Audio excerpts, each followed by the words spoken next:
Good morning, everyone, and thank you for joining us. My name is Madeline Frangenberg, and I'm joined here by Calla Begin.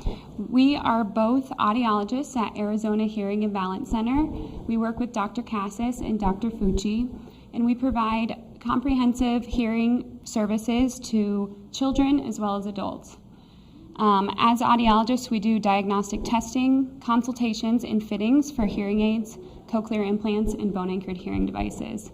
And today we're going to be talking to you about healthy aging and hearing.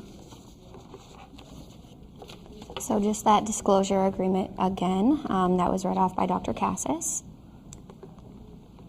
So our learning objectives today for this presentation, by the end of this presentation, we are hoping that you will be able to identify the risk factors and possible causes of hearing loss in adults, recognize the consequences of hearing loss in older adults, as well as describe the treatment options available for hearing loss in older adults.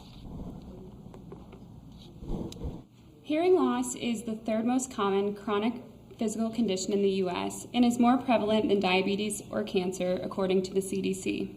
I think everyone listening here today can probably think of at least one person that they know that struggles with hearing loss.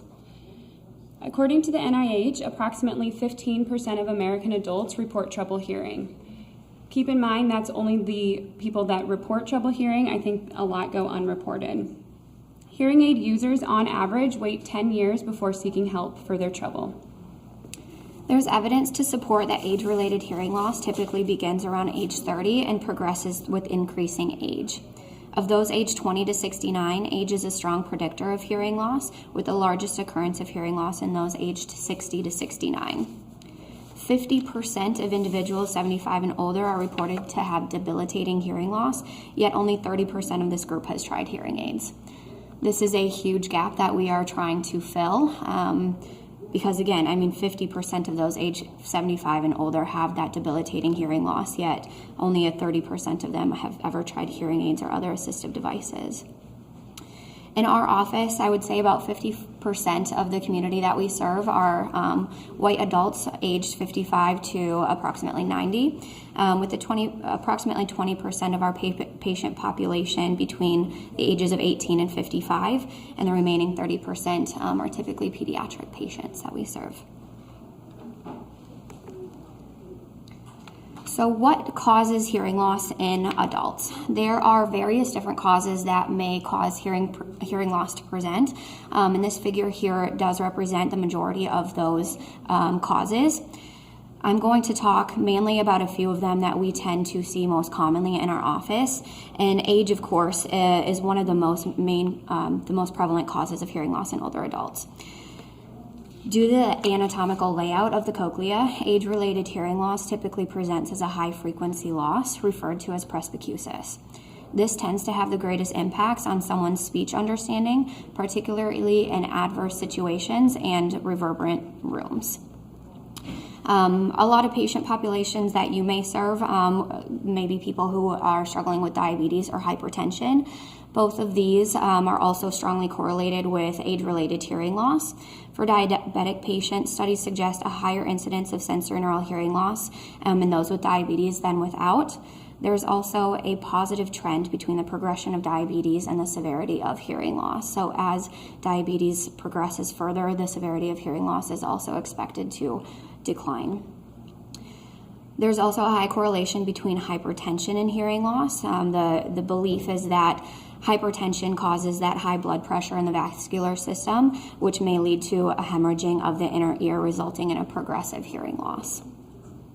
Noise exposure is also a very common cause of hearing loss in adults and can be experienced in those who work in construction, dentistry, military, or the police force, musicians, and also concert attendees. People can experience permanent hearing loss from only one incident of excessive noise exposure, such as firearm shooting or explosions, without the use of hearing protection. But in addition to that, extended exposure over large durations of times, 8 hours of construction use per day for multiple days per week, does tend to create a decline in the hearing loss. Cerumen impaction is also another common cause of hearing loss and also typically reversible. With a complete occlusion of the ear canal from cerumen, patients can experience up to a 30 to 35 decibels of hearing loss, which equates to a mild hearing loss in someone with typically normal hearing otherwise. Older and more active adults have a tendency to produce larger accumulations of wax, as well as those with smaller ear canals. So again, there are multiple different causes of hearing loss, and many of them are things that we see in our office, but the most common causes that we tend to see are related to diabetes, hypertension, noise exposure, cerumen accumulation, and age. So just moving on to the effects of hearing loss. This quote here was taken from the World Health Organization General Director, stating that our ability to hear is precious. Untreated hearing loss can have a devastating impact on people's ability to communicate, to study, and to earn a living. It can also impact people's mental health and their ability to sustain relationships. I think a lot of times we take our hearing and communication for granted, and it's not until that is lost that we really start to realize how much of an impact that can have on our lives, socially, educationally, and even professionally. So I'm going to talk to you a little bit more about the effects of untreated hearing loss. For decades, age-related hearing loss was considered medically harmless. Over the last 10 years, however, researchers have been looking at how hearing loss impacts overall health. One of the major implications of untreated hearing loss is breakdown in communication. Hearing loss doesn't just affect the person with hearing that's struggling with the hearing loss, it also affects how they communicate with their partner, family, friends, and coworkers. Many people with hearing loss tend to just nod along and act like they understood something, even if they didn't. Just yesterday, I actually had a patient present for a cochlear implant evaluation. She's been wearing hearing aids and she was recently hospitalized. Unfortunately, due to COVID, she was alone in the hospital and she did not have her family with her. Throughout her visit, she nodded and agreed with her doctors, acting as if she understood what they were saying. It wasn't until after she was discharged that she found out that she had actually ended up agreeing to a heart surgery that she had known nothing about until the nurse had called to schedule. I think this really freaked the family out, realizing how much trouble she can get into with her untreated hearing loss, and so that prompted them to seek better treatment.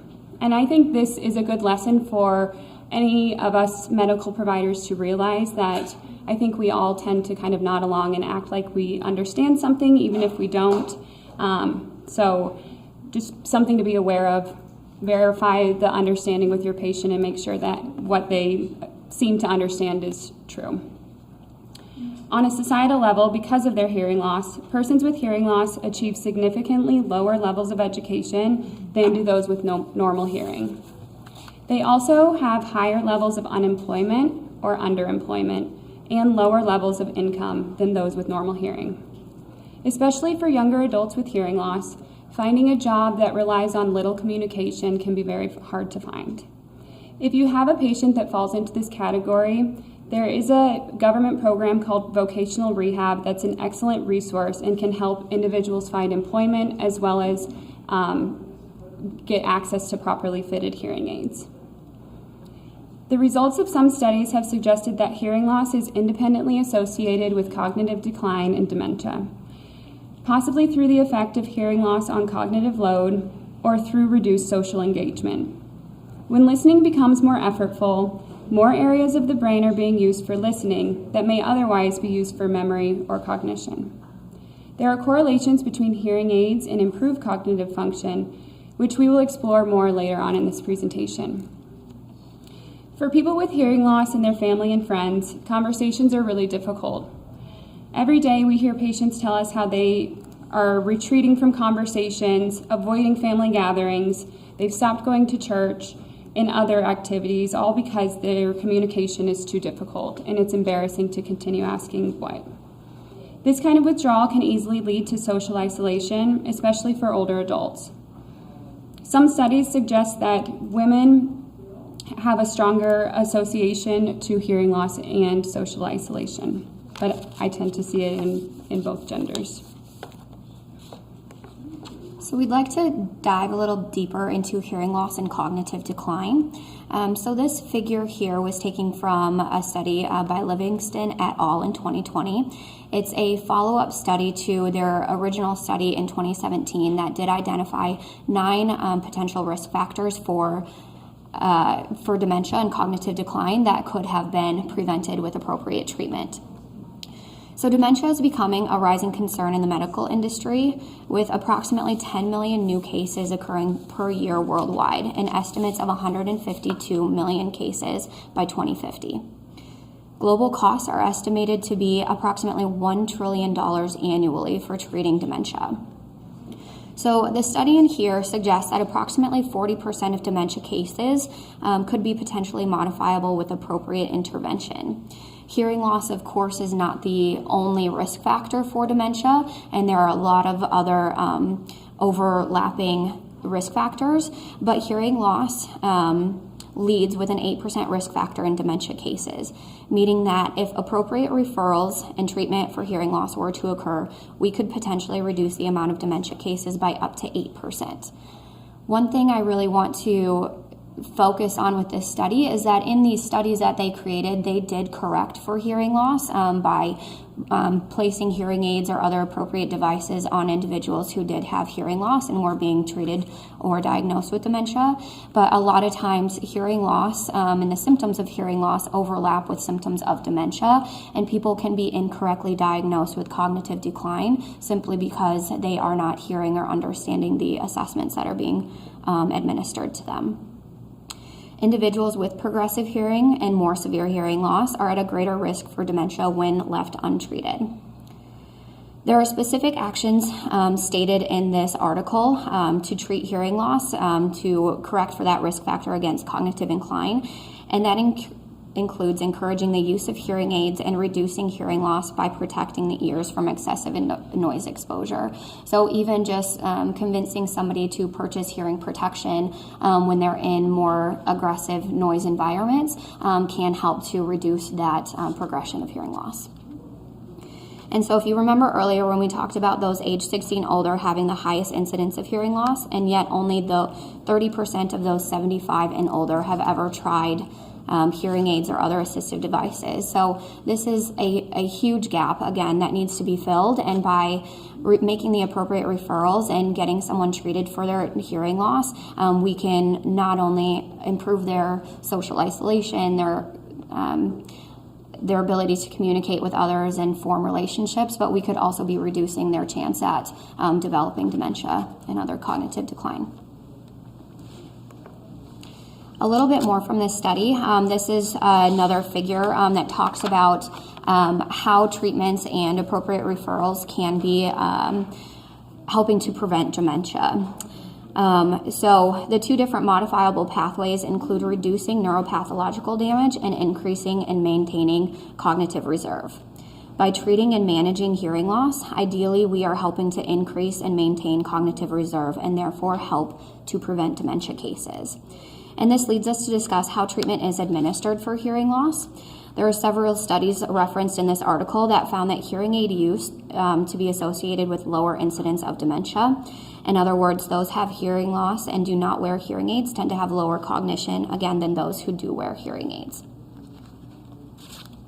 So this brings us into another study about hearing aid use. So I'm going to talk to you about some research that's been going on out of the University of Colorado Boulder. And the researchers there have been studying how auditory deprivation, also known as hearing loss, treated via amplification, might literally change the brain's processing centers. This research began years ago by looking at children born deaf and how their brains changed in response to cochlear implantation. The findings were so robust that they wanted to see if the same was true for age-related hearing loss treated with hearing aids. In this study, the subjects were adults with mild to moderate age-related hearing loss who were matched with normal hearing controls. All of the hearing loss participants were fit with the same hearing aids. Soon after the hearing aid fitting, as well as 6 months post-fitting, the subjects were shown a visual stimulus and cortical evoked potentials were collected to measure the brain activity. The researchers also tested speech perception and noise, as well as cognitive function in both groups. At baseline, the untreated hearing loss group exhibited visual activation plus additional activation of auditory regions in the brain when shown a visual-only stimulus. The hearing loss group also showed activation of the frontal cortex during this task. This activation of the frontal cortex may reflect increased effort or cognitive load. When compared to the normal hearing group, the untreated hearing loss group exhibited poor speech perception and noise, as well as significantly poorer cognitive function across all domains assessed. So as you can see in this slide, prior to the hearing aid use, when shown a visual stimulus, you can see that the visual areas of the brain as well as the auditory areas of the brain are firing. After the subjects had worn hearing aids consistently for 6 months, you can see that firing of the auditory center is no longer there, and they are just relying on the visual center. Not surprisingly, the researchers also saw significant improvements in speech perception and noise scores, as well as cognitive function in the hearing loss group at the 6-month follow-up. These results suggest that treatment with well-fitted hearing aids can provide a neurocognitive benefit. One thing I thought that was interesting about this study is that the subjects who were ultimately enrolled in the hearing loss group, a lot of them did not even know that they had hearing loss when they enrolled in the study. So I think that just points that, we're seeing these changes in the brain prior to people even realizing that they have a deficit. So what can you look out for in your office that would suggest that somebody might have hearing loss? All of these facts about hearing loss may be fine to know, but what's most important is that clinically we are knowing how to identify the signs of hearing loss and we are making the appropriate referrals from there. So someone in your office who has undiagnosed hearing loss may respond inappropriately to responses to a question asked or a statement made. With hearing loss, again, that signal is distorted and people have a very difficult time understanding speech, and therefore they will try to fill in the gaps based on the context of what is being discussed. However, a lot of times they will respond inappropriately because they misunderstood what was being said. They will often lean in to achieve a better signal because the closer distance, the better the signal of the speech that's being presented. I cannot tell you how many times we see patients in our office that are simply there to placate a spouse or a family member. So a lot of patients will say, oh no, I don't really feel like I have any hearing difficulties, but my wife told me that I don't listen to her. So this is also a very big sign that someone may have some untreated hearing loss. Tinnitus or tinnitus is also a side effect from hearing loss. It is not only found in patients with hearing loss, but it can present in multiple different forms. So a patient of yours may describe ringing, hissing, buzzing, cicadas, or other sounds that are not typically there in the environment. Tinnitus is a common symptom of hearing loss, and it results from the brain's response to a lack of input from the ears. So also if you're having patients reporting any type of ringing, hissing, or buzzing in their ears, that may be a sign that they have hearing loss. Hearing loss not only impacts how we hear other people, but it definitely impacts how we hear ourselves. And so patients with hearing loss may often lose the ability to monitor the level of their own voice and may talk louder in your office than is a typical average speaking level. And we talked a little bit earlier about social isolation and those effects from hearing loss. But it's a very, very common side effect from hearing loss because people become frustrated and unmotivated to continue to try and struggle in these situations. So if you ever have an individual in your office that's complaining that they're feeling isolated from others, it would also be a good idea to recommend them for referral. Of course, the best thing that you can always do is to ask your patients about hearing loss because looking for these signs, they're not always super obvious. So please ask your patients and talk to them about hearing loss. So you may be asking yourself at this point, why are there so many people with hearing loss, but so little amount of people wearing hearing aids if they're so helpful? So I'm going to talk to you a little bit about some of the barriers to care. First of all, hearing loss is a hidden disability. It's not something that you can see like a broken leg or something like that. and especially with mild to moderate hearing loss when people aren't, when the signs aren't very obvious. Sometimes with people with mild to moderate hearing loss may just seem a little bit confused, like they're not understanding what's going on. And so in some cases, I think that family members or loved ones may not encourage them to seek the right help. They may encourage them to get a memory evaluation or something like that. That may also be a good idea, but the hearing loss could ultimately be missed.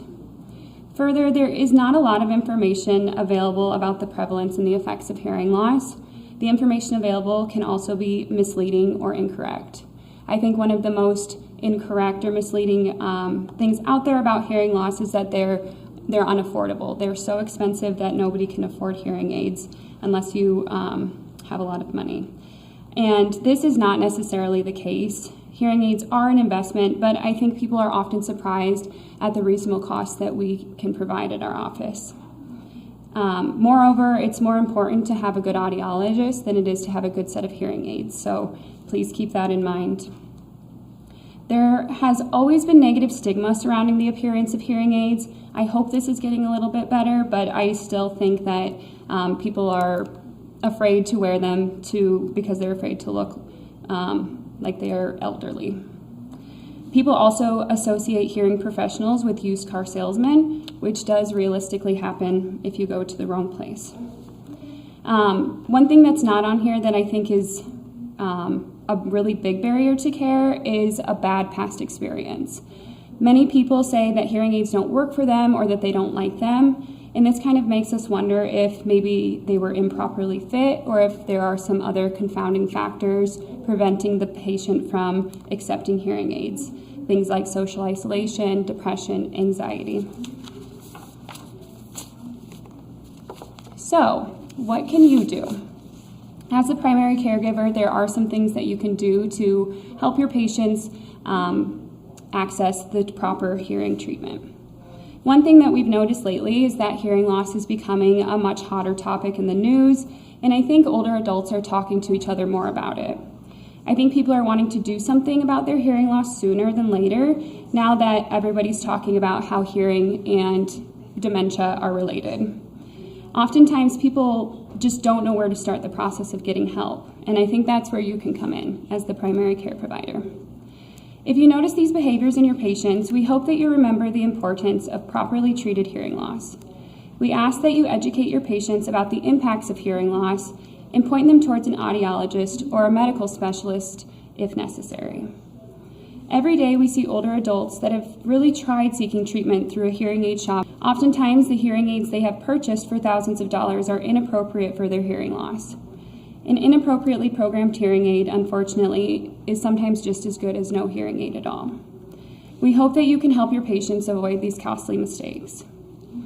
Some things that you can do in your office to help reduce the barriers of hearing loss include things like directly facing your patients and speaking slowly. Raising your voice does not necessarily help improve the understanding. However, slowing your rate of speech will help a lot. If appropriate, provide visual cues to your patients via lip reading.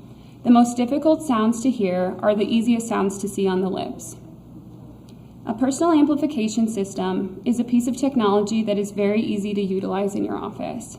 It is a set of headphones that the patient wears and then a microphone for you to speak into to increase the volume of your voice. And finally, we ask that you ask about hearing loss. If you routinely work with patients 60 and older, consider making it part of your routine physical. We hope that you found our presentation informative, and we have a little bit of time to take any questions. There's no questions. So thank you, and we hope you enjoy the rest of the conference.